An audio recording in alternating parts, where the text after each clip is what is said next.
네, 안녕하세요. 필기 대표 기출 40제 운동 역항 강의 시작하도록 하겠습니다. 네, 이 대표 기출 40제는 1강부터 4강으로 나눠져 있고 저희 한 강당 10문제씩 해서 문제를 진행해 보도록 하겠습니다. 그럼 1강 시작해 보도록 하겠습니다. 자, 첫 번째 문제는 중력가속도 개념에 관한 설명으로 틀린 것은에 대한 문제가 나왔는데요. 이 중력가속도에 대한 문제의 정답은 4번 토스한 배구공이 상승하는 과정에서 중력가속도의 영향을 받지 않는다가 정답입니다. 이 토스한 배구공이 상승하는 과정에서 중력가속도의 영향을 받지 않는다는 것은 잘못된 설명인데요. 배구공이 상승하는 동안에도 계속해서 중력가속도의 영향을 받고 있으며 이는 항상 아래 방향으로 작용하는 중력에 의해서 공의 속도를 감소시키는 것을 알 수가 있습니다. 네, 두 번째 문제는 인체 안정성에 관한 설명으로 옳지 않은 것을 고르는 문제인데요. 이 문제의 정답은 3번 무게 중심의 높이는 안정성에 영향을 미치지 않는답니다.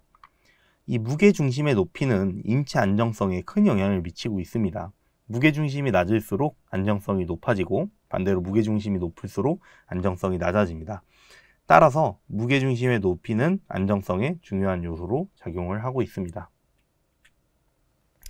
다음 3번 문제는 보기 기역 니은에 들어갈 내용 중에 올바르게 묶인 것을 고르는 문제인데요.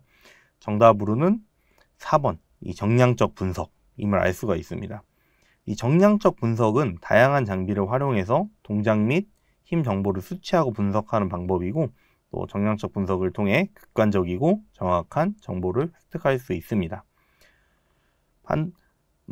반대로 정성적 분석 같은 경우엔 이런 객관적인 수치를 획득하기가 어렵다고 저희가 본문에서 설명을 드렸었죠. 그렇기 때문에 이 문제의 정답은 둘 다 정량적 분석이 들어가는 것을 알 수가 있습니다. 자, 그 다음 문제로 쇼트트랙 경기에서 원운동을 할 때 원심력과 구심력에 관한 설명으로 옳은 것을 고르는 문제인데요.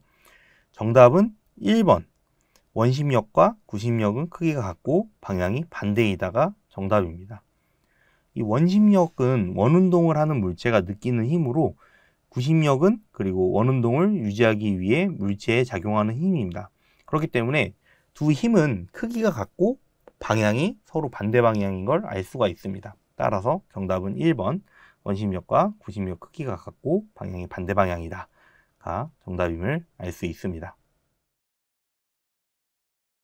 자, 다음 문제는 뉴턴의 세 가지 법칙과 관련이 없는 것을 고르는 문제인데요.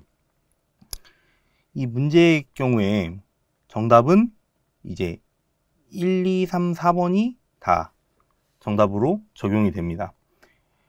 이 1번 같은 경우에 뉴턴의 선운동 제1법칙 관성의 법칙이고 2번 같은 경우에 뉴턴의 선운동 제2법칙 가속도의 법칙 그리고 3번은 뉴턴의 선운동 제3법칙으로 작용이 되는데 이 문제 같은 경우에는 기출문제인데 출제상의 오류로 복수 정답 처리한 문제가 로 나와 있어요. 그래가지고 이 부분 같은 경우에는 다 관련이 있는 문제로 확인을 해주시면 될 것 같습니다. 자, 그 다음 문제는 이제 역학답게 그림 문제가 나왔는데요. 이 그림의 수직 점프 동작에 관한 운동 역학적 특성으로 바르게 설명한 것을 고르는 문제입니다. 그래서 이 문제 같은 경우에 정답은 자, 4번 C 지점에서 인체 무게중심의 속도는 0m/s다 라는 게 정답인데요. 수직 점프에서 무게중심이 가장 높은 지점에서는 상방 운동이 멈추고 하강이 시작되기 직전이므로 이 지점에서 속도는 0m/s로 작용이 된다는 것을 알 수가 있습니다.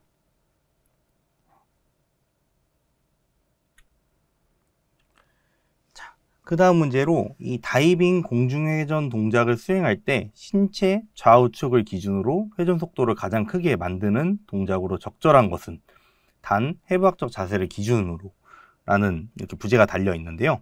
이 문제의 정답 같은 경우엔 2번 신체를 최대한 좌우측에 가깝게 모으는 자세를 취한다가 정답입니다.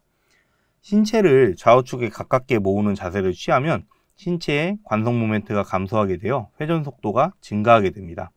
이는 각운동량 보존 법칙에 따라 관성 모멘트가 작아질수록 회전 속도가 커지는 원리이기 때문입니다. 나머지 1번, 3번, 4번 같은 경우에 신체를 펼쳐서 관성 모멘트가 커지므로 상대적으로 회전 속도가 작아지는 것을 알 수가 있습니다. 그 다음 문제는 선운동량 또는 충격량에 관한 설명으로 옳은 것을 고르는 문제인데요. 이 문제의 정답은 2번, 충격량은 충격량과 충돌이 가해진 시간을 곱으로 결정하는 물리량이다 가 정답이죠. 1번 같은 경우에는 선운동량은 질량과 속도를 곱으로 결정되는 물리량이고, 3번 같은 경우엔 시간에 따른 힘 그래프에 따라 면적이 충격량을 의미하는 것이고, 마지막 4번은 충격량은 운동량의 변연화량이므로 선운동량으로 전환되기 위한 토크의 전환이 필요치 않다 때문에 정답이 아닌 것을 알 수가 있습니다. 그 다음 문제는 해머 던지기에서 구심력과 원심력에 관한 설명으로 옳지 않은 것을 고르는 건데요. 이 정답 같은 경우엔 3번, 해머의 각속도를 2배로 증가시키려면 선수는 2배의 힘으로 해머를 안쪽으로 당겨야 한다. 이게 이제 오답입니다. 이 구심력은 각속도의 제곱에 비례하기 때문에 해머의 각속도를 2배로 증가시키려면 4배의 힘으로 해머를 안쪽으로 당겨야 됩니다. 그렇기 때문에 이 각속도를 2배 증가시키기 위해 2배의 힘으로 해머를 당긴다는 것은 이제 옳지 못한 답으로 나와 있습니다. 네, 어느덧 1강 마지막 문제인데요. 이 마지막 문제는 인체의 움직임을 표현하는 용어로 옳지 않은 것을 고르는 문제입니다.